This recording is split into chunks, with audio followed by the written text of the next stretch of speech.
a very warm welcome to Helen Meacock.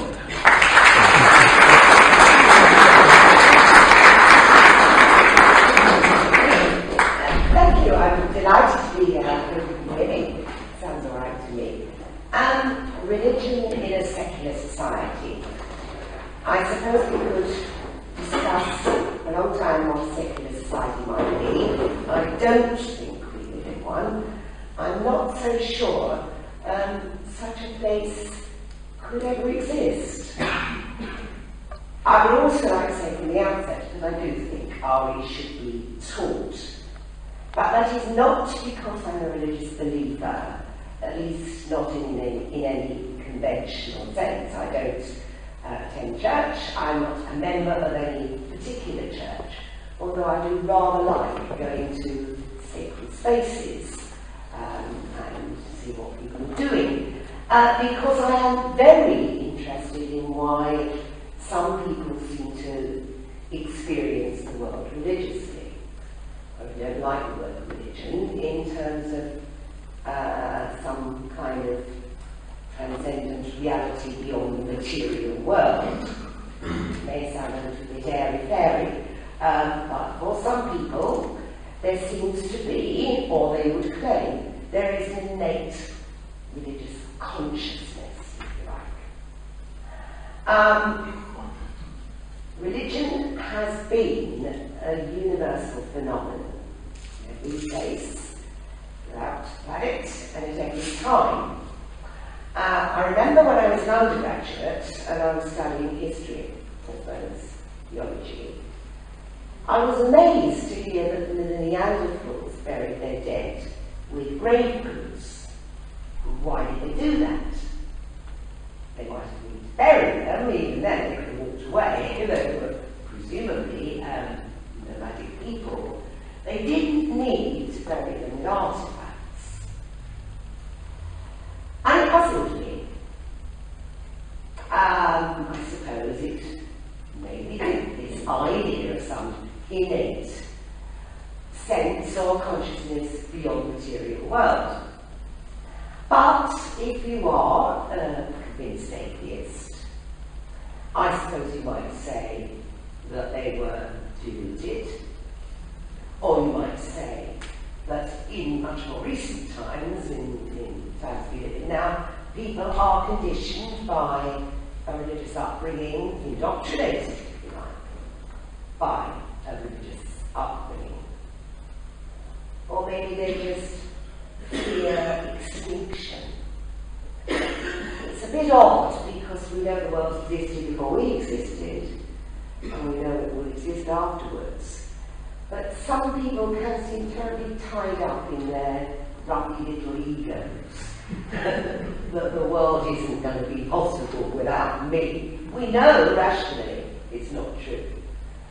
But those might be the kinds of reasons that people nowadays follow religions. Or perhaps, from an atheist point of view, you might think we live in a more rational age. I'm not convinced about that. We certainly live in an age where there is a greater knowledge, particularly scientific and technological knowledge.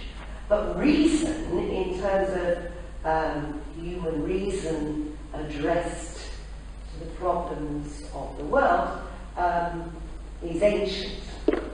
The ancient philosophers, since before the times of Plato and Aristotle, were thinking of just these things. How can we address with human reason the problems with which we're confronted? I suppose I'm thinking of the famous dilemma in Meacock. Is what is good good because God wills it? Or does God will it because it is good? In other words, does morality come first? Because if it does, you can't move morality to God. Morality becomes autonomous. And I would say it is autonomous, or at least so can be construed, that religious believers cannot claim a monopoly where morality is concerned. I wonder if I could ask you to put the microphone near to it. I find I agree with what I can hear. Right. Is that better? Yes. Please. Right. I'm so sorry. Hold it lower down. If you have the microphone lower down, your hand lower down on the microphone, then you can go. Oh, right. Like if you're looking along it, something like that. Okay. But thank you for telling me, because you never are quite sure. It sounds to be incredibly loud, but obviously it isn't. That's right. Okay. Good. So where were we? Human reason. I'm already saying that I would agree that religions don't have a monopoly of truth of knowledge when it comes to morality. So secular society, well, what is it? Is there such a thing? Just to take a very simple sort of measurement, church attendance is very low in this country. Some say 10%, I would think that's a wild overestimate. So in that sense, society is secular. But if you ask people, do you believe in God? Or if they don't like that word, this notion of a reality beyond the material, you get a much wider response. Again, it might be for these reasons people can't bear the idea of non-existence, or they're indoctrinated by their religions. But other countries do get on without teaching RE. France does, the United States does. There are particular historical reasons why this is the case. Certainly the French threw out the church along with the monarchy. For good reasons, because they seem to be intrinsically interconnected. And there are what some people consider quite aggressive secularist tendencies in France. I wouldn't myself call them aggressive. Sometimes I think they're a little intrusive in terms of human freedom. For example, the wearing of symbols of religion. In particular circumstances, and we've had a case recently happening in this country, in particular circumstances, such as in a court of law, I can see that it might be necessary to have eye-to-eye contact. I would find it myself very difficult to give this talk wearing a burqa, and wouldn't dream of doing so. On the other hand, I am at this moment wearing at least two symbols. You probably recognise them. That might be a bit hard to see, but that's CAD. This you probably know. I'm advertising all over the place because my husband was an activist and an engineer for Greenpeace before he died. So that's another issue that's close to my heart. So I wear symbols. I asked David on the way here whether he would wear his down with Thatcher t-shirt at work. Because they can be quite, so they're making a statement. I don't actually mind people making statements about their beliefs in general. So I think you can be quite aggressively secular if you say you shan't wear anything that defines the person you are. Would I wear this collection? Yes, I would. So there are disadvantages, I would say, to not teaching RE. In the USA, where RE isn't taught, that fact that it's not taught has been problematic in some instances. For example, the notion of creationism creeping into the syllabus. Now, creationism is a very minority, very quirky view, only held by a very small number of Christians. It has no place in the science curriculum, but if pupils were taught RE, they would know that this is not a widely held belief amongst Christians. In other words, you've got to know what religions do believe, especially if you're going to argue against them. I mean, the odd thing about the States is that there, where there is no religious education, for good reasons, that the constitution of the States was set up in terms of the fact that a lot of people were fleeing from Europe against religious persecution, it was laid down that there should be no particular faith group that's given prominence. But church attendance is a lot higher, much as 40%, and you would find presidents for quite a long time invoking the name of God. You didn't find that in this country, not until Tony Blair, at least. I had Tony Blair invoking the name of God, but so accepting him. This country's history is very different. There was some provision of RE since before the 1870 Act, so a long time ago. The RE was first introduced, I suppose, and certainly its main function then was that children should accept the teachings of Jesus. Undoubtedly this was part of the reason, part of the plan of education in 1870, because it would be a great mistake to think that the 1870 Act was introduced by a benevolent government wishing to enlighten the masses. It was not. It was introduced so that the population who had got the vote, and that's the grassroots thing, they had power, they should therefore be basically literate and numerate and accept the teachings of Christianity and obey a command. It wasn't a process of let us enlighten the masses at all. But so, the provision of RE had been there for a very long time. We tend not to do revolutions in Britain. Or if we overthrow the monarchy, such as we did in the Civil War, we probably reinstate the monarchy. So once something's established, it seems to be quite difficult to do away with it, to get away with it, to do away with it. But I'm sure you know that the situation is different now, and has been since the 1988 Education Act. RE still occupies a very anomalous place in the school curriculum. It stands alongside the national curriculum, and it has had to be provided for pupils, but it's organised locally.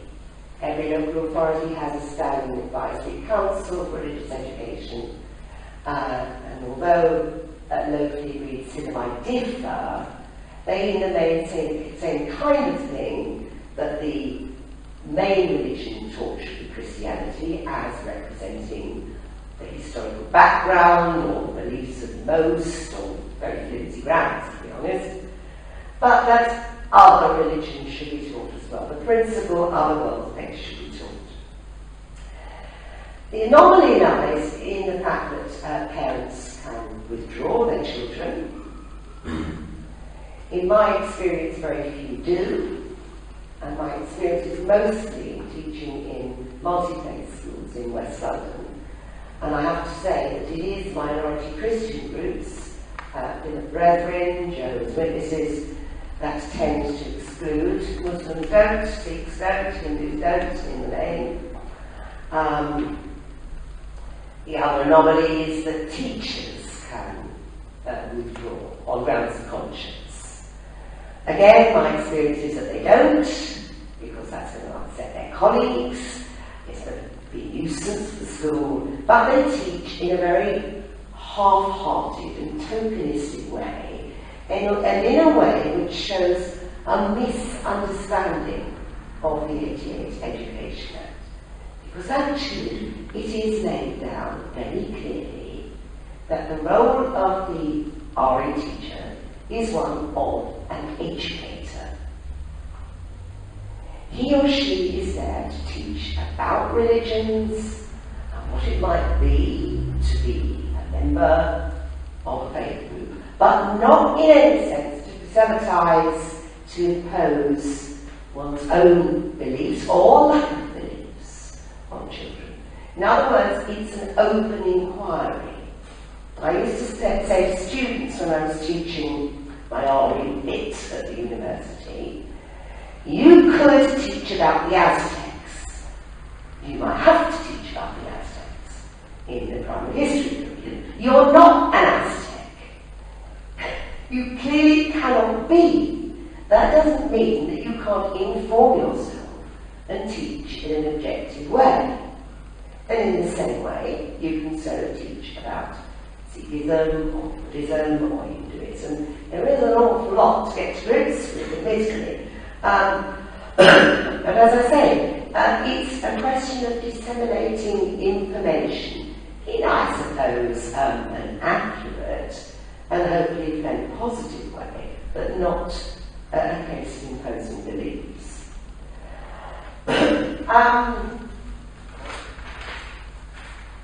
By the way, I have these notes, I'm just using them as a reminder to myself that you can take them when you leave. So, the way to teach is ill understood by teachers, in that why do you have to teach something as if you are an adherent to that group? You could teach about Australia without being an Australian. But the kind of objectivity is not always well understood. I'm afraid to say it will be even less well understood in future, because RE, or philosophy for children, which I prefer in some respects, is always going to be a minority subject. And the government are squeezing education and training to a great extent, that we will come to a time where it is only a PGCE. So in other words, you've got your degree, you've got a year or less than a year to assimilate how to be a teacher in a primary school, how to approach the rest of the curriculum. So lack of knowledge about how to teach is going to, I think, become even more of a problem. Okay, further benefits. Well, I'm going to say this, not to be rude to all of you, but we are a very white audience here, and I'm actually quite unused to a white audience, have been all my teaching life, because I've mostly taught in multi-faith schools. Often there will be a majority of children who are not from any kind of Christian background or nominally Christian background, will be Sikh or Hindu or Muslim children, practicing or non-practicing. There could be a case, even more so, if you're in an area which is sort of white British, for teaching about other faiths, because we live in a very mobile society. Just because the children in the schools in Hampshire and in Dorset are there in their schools doesn't mean to say they'll always be there, or not come across people from other faiths. In many parts of the country, to live next door to a person from a different ethnic background or to be beside them in school is commonplace. So that's one good reason, just because teaching about other religions helps to dispel misinformation, and there's a lot of that about where religions are concerned. Popular reports in the press are not always accurate or describe those adherents of that faith accurately. So prejudice and indeed racism can be dispelled by accurate and, shall we say, at least sympathetic teaching of religion, dispelling misinformation. I remember in school I was teaching in after the attack on the Twin Towers, 2001 I think it was, isn't it? You could actually openly discuss growing Islamophobia. This was a class of 11-year-olds. They weren't aware of it. Children are aware of a lot of things nowadays we might not even want them to be aware of. But they wanted to discuss it because they had friends who were Muslims. So it was a good meeting, it was a good focus for this kind of discussion, as long as you are conducting RE as an open inquiry. If you are, there would be more questions than answers. A further reason for teaching. Well, the religions have been enormously significant in shaping the history and culture of countries, this country, in case Christianity. So, you're going to teach the Tudors to children. You have to. It's in the national curriculum that you teach the Tudors. So how are you going to do that without teaching the Reformation? It was a big event, the break of the Church of England from Rome. You can't do it just by saying that Henry VIII fancied a new wife. It would be inaccurate, it would be poor teaching. Even for very young children, you can't teach nonsense. The Reformation in England wouldn't account for why most of Scandinavia, most of Germany became Protestant. It was a protest against the power of the papacy, the power of the priesthood. So we've got this bread and this wine, and you get turned it into body and blood of someone called Jesus, and you can't be saved unless you partake of it. Well, that was the kind of protest it was. You can demonstrate that to them, saying, what do you think this bread and wine is? Is it a symbol? What is it? But you can't actually teach the Reformation if you don't teach that it was more than Henry VIII's, shall we say, his predilection for a woman. Actually, there had been at least 12 well-documented cases of popes annulling royal marriages before the Reformation. But Catherine Barron was rather politically important. Popes carried out these annulments on grounds of consanguinity. Well, actually, if you were consanguine, you were consanguinely married, too closely related. So there are all sorts of things that one part of the church in a lot of Europe thought needed reforming. Now, that provides a bit of potted history about British history, but the same applies in India, which is absolutely enmeshed in the culture and traditions of the Indus Valley civilization. 5,000 years old. You can't teach about India without teaching about Hinduism. So in terms of the values of inquiry, when it comes to knowledge of the background of the country, historical knowledge, I think RE has a place. I also, when we think of these big existential questions, why are we here? And what is life all about? Is there anything afterwards? I think the children have a right to know what the religions have to say. But equally, they have a right to know that there are a great many people who call themselves atheists or who call themselves humanists who do not believe in the existence of God. And they should know what such people do believe. Certainly this business of a quest for meaning in life is open to everyone. And as I have said, I think since philosophers 5,000 and more years ago were debating autonomous morality and not necessarily linking it to God, this kind of teaching is very important. So what your humanist society is thinking of in terms of educating teachers is probably highly necessary. But then a lot of education is needed in how to teach objective RE anyway. A further reason that you might not have thought of, I bet you've thought of those reasons already, is language development. Religions make use of symbolic language, metaphorical language. If Christians talk about God the Father, it's just a way of talking about some qualities of God. They also want to say that God is also universal and omnipotent, omnipresent. So he's not a father like David is a father. And a lot of you are fathers, but I mean, David isn't eternal, he's not in every place.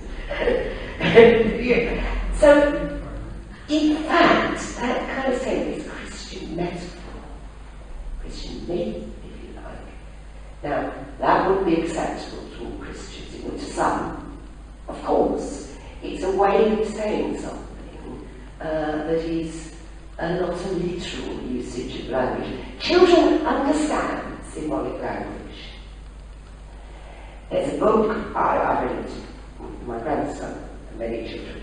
The Mog series, Mog in the Dark, 50 years old, but still a classic really, as a picture book. Mog is a cat, Mog is in the dark. Mog has dark thoughts. A 4-year-old child knows what it is to have dark thoughts. You don't have to explain. They need to learn about the flexibility of language. Supposing you were teaching Christianity and said, hey, some Christians say Jesus is the light of the world. He's not a fluorescent tube, is he? He's the bread of life. He's not sunblessed. This kind of language needs unpacking because language is very flexible and nuanced. Sometimes we use the language of fact, don't we? It's a fact that I'm in this very pleasant hall giving this talk. And we'd all agree on that tomorrow. But how you interpret it will probably be very different. You might be thinking, oh, thank goodness it's nearly over. Or hope there's going to be a drink soon. Or you might be thinking, well, it's quite interesting. So we bring our personal knowledge to the interpretation. The language of fact, the language of hypotheses, something that can be proven, verified. This is not the kind of language of religion, but it makes statements. And I think, as I say, we need to help children to understand these meanings. Supposing I said, I keep using you, David, but you're the best example I know. Supposing I said, David is the best looking man in the world. Now that is nonsense, empirically. I have not seen every man in the world. I will never see every man in the world. You built me up there. Yeah, I know, but it is making a statement of what I think about you. It's metaphorical language. And I think children need to be encouraged to explore it. Oh, he's a vehicle. He's using symbolism in artifacts, symbolism in language all the time. Not all language is factual or verified. And I say that's often overlooked, and I suppose it is a bit of a side issue, but still, another benefit. I will come to disadvantages as well if I... Yes, I will. So, now, spiritual and moral development. A very, very tricky issue. And one of the reasons that it is difficult is that when the national curriculum first arrived, it was imposed quite quickly. There had been some furores about the William Tyndale School and schools doing nothing in the late 70s, early 80s. But the national curriculum was lifted straight out of Ramsden syllabus.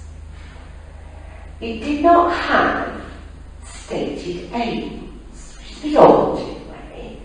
Ordinarily, if you're wishing to do something, you might start thinking, well, what is it we aim to do? And then set about doing it. That's not what happened. It was very much imposed, and when afterwards, maybe a couple of years afterwards, people started to say, well, what is it this curriculum is doing? This grandiose phrase, fostering the, I have to read it because I always miss one out, the spiritual, moral, cultural, mental and physical development of children and of society, we're all included, was at the time. I suppose, in a way, schools had always concerned themselves with spirituality, although they hadn't probably defined it very clearly. It's not easy to define. But they might have thought they were doing a job. But along came Ofsted inspectors, and they were going to measure spirituality. Now they were going to measure it. They were going to assess the effectiveness in schools. Now, how do you assess the effectiveness of something if you're not even quite sure what it is? And it was difficult. I remember it clearly. I was working at Brunel at the time, again in teacher education, and early 90s, I suppose it was, running inset courses for teachers who were actually panicking. So saying, well, what is this spiritual education? You know, how does it differ from religious education if it does differ? And what is it? How can you deliver something that you don't know? You're not sure what it is. And how is it to be delivered by non-believing teachers to children who might be from homes where there is no belief, religious belief? It's problematic, so you sort of fish around and find a definition. I'm not terribly keen on the notion of hard and fast definitions for everything. Although we've got to say what something is. Sometimes you can put it in a straitjacket. And this links to what I was saying about language. The language of the spiritual, I would want to say, is poetic language. It's not the language of scientific fact. In my notes, given an example, it's an expression that I quite like from Blake's poetry, Auguries of Innocence. To see the world in grain of sand, and heaven in a wild flower. Hold infinity in the palm of your hand, and eternity in an hour. It's saying something colossal, but it's not a statement of fact. And I think the spiritual could be like that. I mean, I suppose you might have a spiritual experience while cleaning the bath, but it's unlikely, isn't it, unless you were singing along at the same time. I think, as far as the curriculum is concerned, it has to do with children's appreciation of music and art and literature from a wide variety of cultures. And beyond that, it's rather like creativity that tends to be sort of shoved into the arts box. It ought not to be. The beauty of mathematical structures, pattern and order in the world. Excuse me 1 second. Yeah. The appreciation of pattern and order in the world constitutes one of the traditional so-called theoretical arguments of the existence of God. The fact that we live on this planet at exactly the right distance from the sun to support life and with all these conditions. I have to say, and I'm a novel scientist, you know that, so don't get me now, and I'm sure a lot of you are much more knowledgeable in this area than I am. But it does seem to me that the notion of pattern and order in the world seems to be, if anything, rather sort of reaffirmed by recent developments in physics. This notion of fine-tuning the universe, this notion that we have exactly the precise conditions that they occur immediately after the Big Bang. And given these conditions, it was almost inevitable that life forms would, carbon-based life forms would emerge as a sort of cosmic evolution. I suppose I'm drawing on things I don't know very well, but I read a little bit of Martin Rees, people like Simon Conway Morris. It seems to me that it might be my fanciful imagination to underline the notion of pattern and order. So, moral development, well, I've already said that I do think, because it's never been easy since the times of Plato, to box morality into religion. You know, what is good could be good, and God wills it because it is good. So that we have this issue of sort of moral autonomy.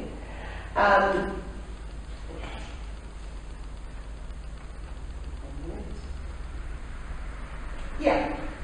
RE can provide a context in which this sort of discussion can take place. I agree it could take place in some other areas of the curriculum, and I'll go on to that in a minute.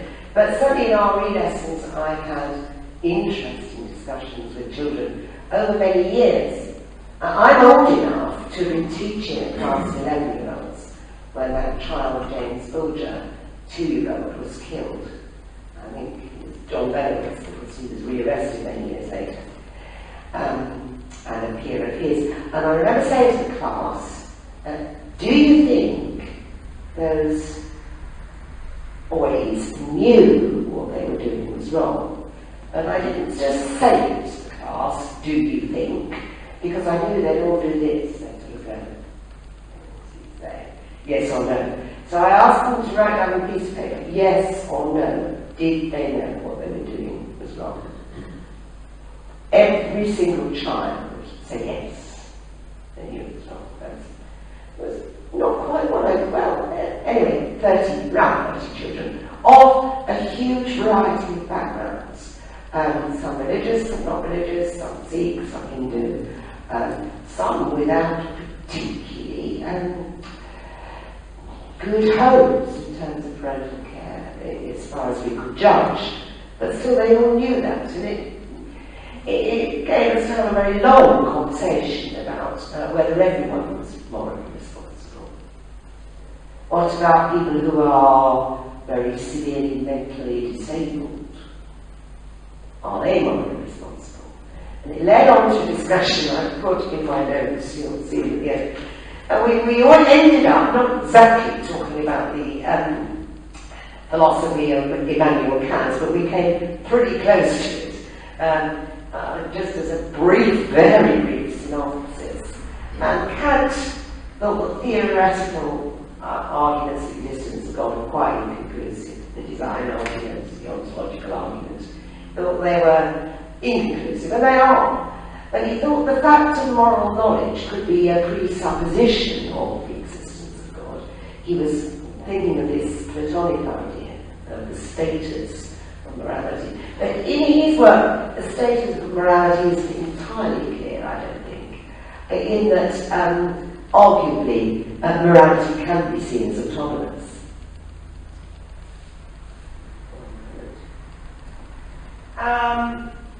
It can be seen, I suppose, as a highly developed feature of human beings living in society that we should be gregarious. And human reason tells me if I care about my life in the way I do, that so do you. And that's a sort of question of logic to me. So there could be autonomous morality, but aside from the fact that we're gregarious creatures, we do have these other instincts for selfishness, for greed, for separatism, for saying, right, you're part of this group, you're humanists, but you might not like those people out there who go to church, or those people out there who are Muslims, or whatever else, because we can tend to subdivide into our own groups.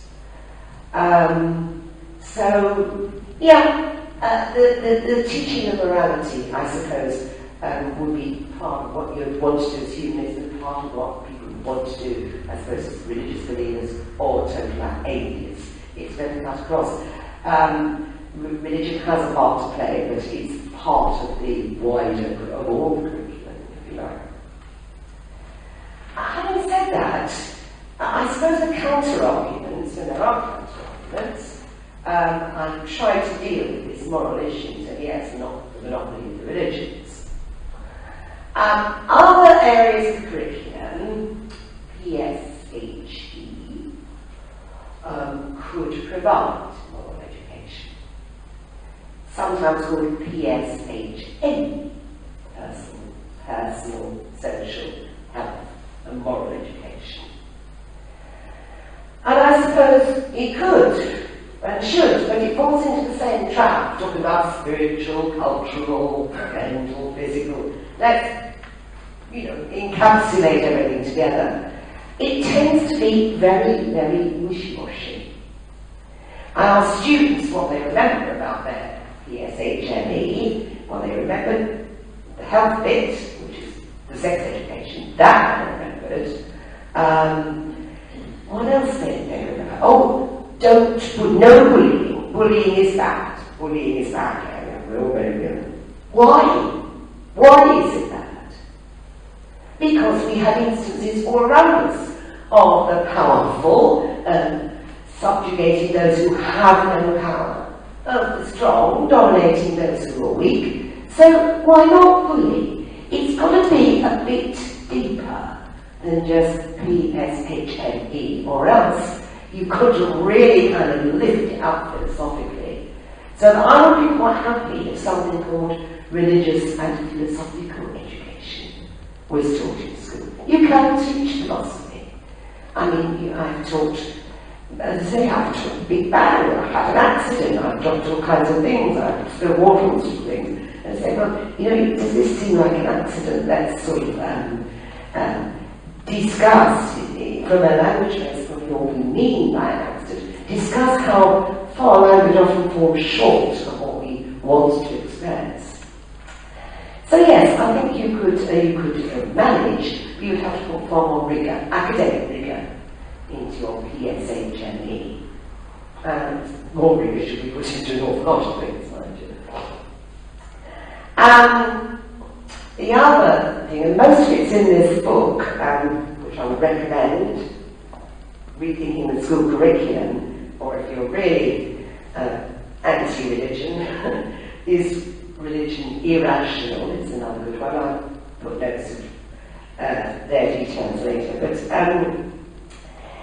one of the arguments that's used against teaching religion is it's really not socially necessary anymore. It's not just Christianity that's declining, it's other faiths as well. I'm not so sure that's entirely true, because there's been, in recent times, a big resurgence of interest in religion in China post the Cultural Revolution and in Russia. And I suppose it might be because of what might be the necessary failure of the philosophy of something called dialectical materialism, which is only a rather hallucinating way of talking of the philosophy of Marx and Engels. And I haven't got a lot of time to go into that, but I will just say a little bit. I'm sure a lot of you might share this philosophy, which is basically a materialist and reductionist, that says man is evolute of matter, and probably the highest evolute, but all thoughts, all judgments, all kind of high levels of thinking are just the results of brain activity, which is rooted in matter. And just as biological evolution has shown a tendency to evolve from simple to higher forms, from lower to higher forms, so will society ultimately evolve towards a free and classless state. Well, if that is so, it might take as long as biological evolution, because we don't see a great deal of that happening, or at least, presumably, post-communism, the Russians and the Chinese became a little bit impatient of the dialectics of the communist state. I don't know, as I say, it's necessarily going to take a very long time, or whether we're even working in a sort of trajectory in that direction, because it seems that we take 2 steps forward, 1 step backwards all the time. But certainly it is a very idealistic worldview, an idealistic philosophy, far more so than Christianity, in fact, that society will ultimately come to be free, come to be egalitarian. And just because it's a long way off doesn't mean that we shouldn't work towards it. But certainly, as I say, there has been a sort of blip, a reversal, an interest again in the kind of religions that aren't necessarily the traditional ones in China. There's been interest outside of Taoism and outside of Buddhism. So religion seems to interest some people. And I hope I made it fairly clear that I'm going to be taught with fervour, with knowledge, and with objectivity. It has place. I suppose I've made it fairly clear from what I've said, and you might want to come on and tell me what you think, that I don't think that there should be separate faith schools. It seems to me that the ideas that I've talked about of teaching tolerance and understanding of beliefs we don't necessarily share is one of the purposes of religious education. So that's a different matter altogether. I would just like to finish by saying that, if you like, the notion of secular fundamentalism, you might not like the expression, but I think there is an element of those who believe that you must be either mad or bad or a fool to be a religious believer, is not tolerated and is anti-educative. Because I think the purpose is to understand the beliefs and practices of those other than ourselves. Otherwise we run the risk of becoming a kind of a little enclave of people who call ourselves something and don't accept the equal humanity of those who call themselves